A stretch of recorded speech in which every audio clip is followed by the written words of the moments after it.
afternoon, everybody. Thank you so much for joining us. My name is Yelena Kosevich. I'm the organizer for Harvard Business School Online, Washington, D.C. Our chapter here has 200 plus members. We are all about bringing together like-minded people who are very interested in business and giving them opportunity to come together to learn and to network. And today we are so thrilled. We have an amazing opportunity to not only have a fabulous speaker, Melissa Bradley, but also to show how it is that our chapter does a fantastic job of bringing people together. We have George Williams, who is a chapter member, and he's the reason for Melissa being here with us today. So thank you so much to George for making that connection. Melissa and I know each other because we are both Hoyas.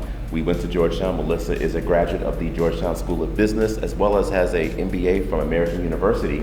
But I actually met you before that because Melissa is a serial entrepreneur, and one of her many ventures was a group called TEDdy, the Entrepreneurship Development Institute, and it was teaching high school students in Washington, D.C. about how to take the idea that they had and to make it a business that they could then scale. She is indefatigable when it comes to the energy that she has and the passion that she pursues the work with. So it is my pleasure to welcome you, Melissa, and thank you so much for doing this. Thank you. Thank you. SBA says that 50% of businesses fail within 5 years. And that's really sad because I don't know that it's hard, but it is complex. There is no roadmap, there is no app that provides clear direction. While there's lots of DIY opportunities, the reality is everyone's business is different. So I say three things to all the entrepreneurs that I work with, and I would say employ the same techniques. One, be very clear about what you're getting into. And that's not just, writing the standard business plan and understanding competition, but really understand where the market is going. I think serving as a professor at Georgetown, lots of people tend to be quite maybe 5 to 50 feet in front of them as opposed to like 5,000 miles ahead, and know what you're going to be up against, because I find most people tend to give up when they feel like they've hit a roadblock that they don't understand or they can't get through. The second thing I would say is make sure that you allocate enough time. It's funny because I just started another business, but realized that because we have 6 kids, there's a sandwiching effect of, can I really commit enough time to start a business? And I think that there are wonderful, amazing people who have side hustles, and I say keep that side hustle. But if you're really going to create a scalable business, it is 24/7, 365. The third thing I would say is to really be mindful of what is it you need. I'm very fortunate to have good friends at Georgetown and other places, but it is not a solo venture. I don't care if you're the only person who's listed as CEO, the only person listed as founder. And a lot of times people are embarrassed to say, I'm in trouble, I've run out of money, I'm struggling, but it is a team effort, even if it's an unpaid team, which is usually the case. And so I think people have to really be humble as well as resilient to be able to say, I'm about to do this venture and I'm going to need someone to help me. And that's pretty hard to do. So in all of the ventures that you do and all the people that come to you for advice, who do you go to? Like, who is your mentor or your trusted source of, this is the person that I can rely on, that will take that call or answer that email when things are, you're looking 5,000 miles ahead, but they just are not going in the direction that you want them to? So it's interesting. In running 1863 Ventures, which is an accelerator and a fund, there's not a lot of people that I can call.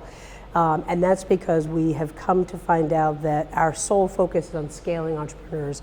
And 80% of the entrepreneur organizations in this country are solely focused on startup. So it's another reason people should fail, because there's no support. After that first 12, 18 months, you're not sexy anymore, it gets hard, and people run. And so we don't have a lot of people to call to say, what did you experience, or what are you seeing with businesses that are 5, 6, 7 years old? And so it's a little bit of challenging, but we have a great team, we have a great board, have a great family, and we just spend a lot of time talking to entrepreneurs. We leverage those relationships in a non-hierarchical way, but kind of have a peer of folks who we know are going through what we're trying to solve, and we hear from them. The reality is, all reports say women are the fastest growing segment of entrepreneurs. African American women are starting business 6 times their white male peers. Latino businesses are the fastest growing businesses. So I'm like, I'm just playing the eye. I am playing in the space where there is the greatest market opportunity, which is what I was taught as a business school student.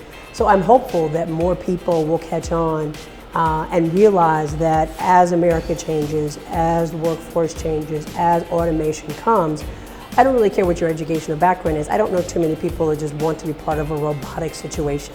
And I think that with the wave of social media and all of these platforms, people have learned to be very creative. And so sitting in a cubicle, doing the whole Dilbert thing is just not attractive. And so really, I hope that more and more people become conscious that entrepreneurship is, one, a real career trajectory, that two, people understand that it should be democratized. It's not something limited to those who went to great schools or those people who have a lot of money, because there's a lot of money out there to be invested.